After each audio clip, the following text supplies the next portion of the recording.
নবী সাল্লাল্লাহু আলাইহি ওয়াসাল্লাম এর সময় এক সাহাবী ছিলেন, যিনি ছিলেন খুবই দানশীল ও সহানুভূতিশীল।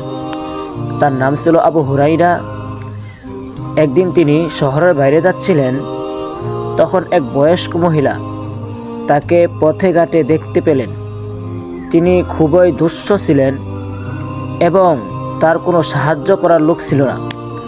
আবু হুরাইরা রাদিয়াল্লাহু তাআলা আনহু মহিলার কাছে গেলেন এবং জানতে পারলেন যে তিনি তার সন্তানদের জন্য খাবার কিনতে গিয়েছিলেন, কিন্তু টাকা নেই। মহিলা খুবই কষ্টে ছিলেন এবং সাহায্যের জন্য কোনো আশার আলো দেখতে পাচ্ছিলেন না।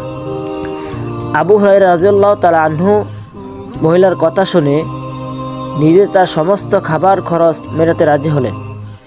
তিনি মহিলাকে এক বক্স খাবার দিলেন এবং সাথে কিছু টাকা দিতে চাইলেন।